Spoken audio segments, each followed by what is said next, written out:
હવામાન ખાતાએ દક્ષિણ ગુજરાતની અંદાજ આપ્યો હતો અને જે અંતર્ગત ડાંગ જિલ્લામાં વાદળ ફાટ્યું એવી ઘટના બનવામાં આવી છે. દ્રશ્ય બતાવવાનો પ્રયાસ કરી કે ડાંગ જિલ્લાના વઘઈ તાલુકાનું સૌથી વધુ પ્રભાવિત ગામ જો હોય તો બાજ ગામ છે. બાજ ગામમાં દ્રશ્ય તમે જોઈ શકો છો. જિલ્લા પંચાયત સંચાલિત પ્રાથમિક શાળાની વોલ સહિત ટોયલેટ આજે પૂરના પાણીની અંદર ધોવાઈ જવા પામ્યા છે. દ્રશ્યમાં જોઈ શકો છો કે કમ્પાઉન્ડ જે વોલ બનાવેલી હતી એ વોલ તૂટી જવા પામી.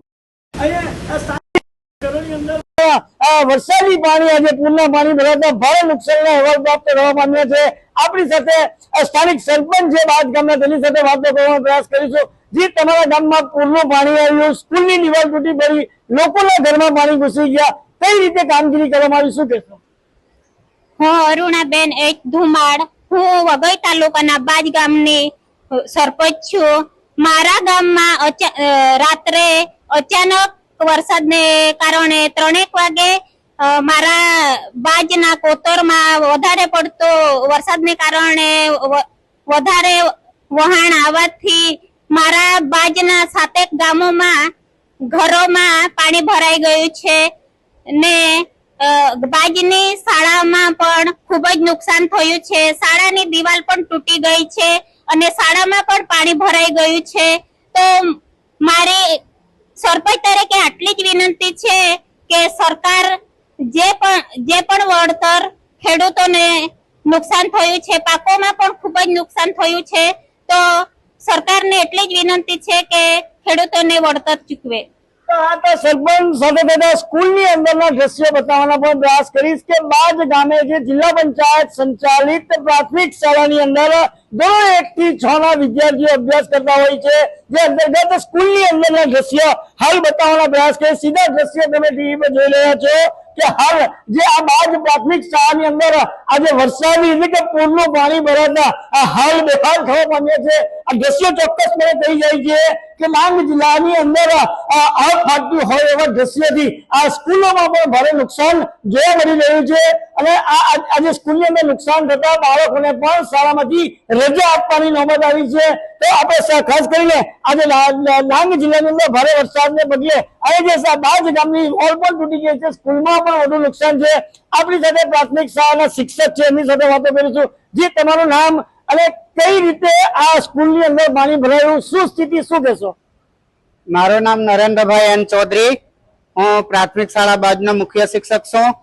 અચાનક રાત્રે વરસાદ વધુ આવવાથી શાળામાં પૂરનું પાણી ઘૂસી ગયું છે.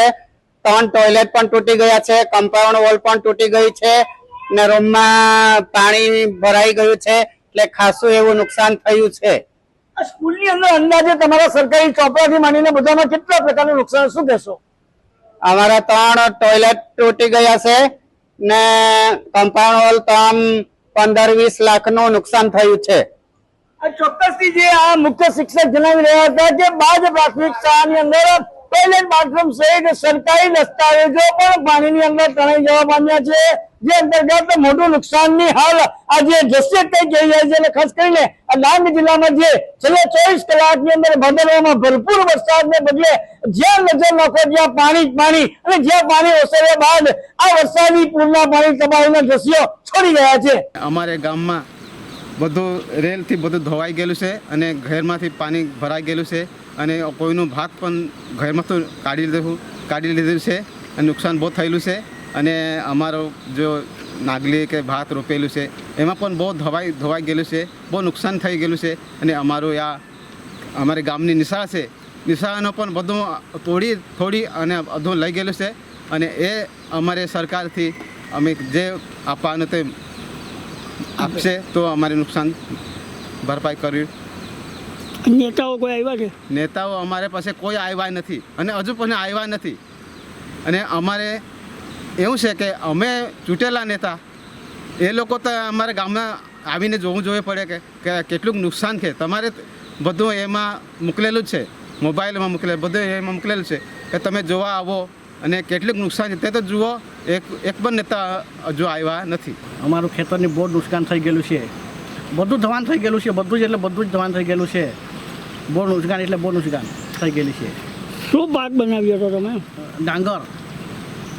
ડાંગર અડદ તુવેર એવું બધું જ નાગલી બહુ ધોવાણ થઈ ગયેલું છે અમારું. શું માંગ છે તમારી? અમારી માંગ તો ધોવાણ માટે કોઈ સરકાર તરફથી આપે તો સારું. સવારે મળે 4 વાગ્યાના અરસામાં પૂરના પાણી અચાનક જ આવતા પ્રાથમિક શાળાના 3 ઓરડા અને કિચન શેડ અને રસોડામાં પાણી ઘૂસ્યા.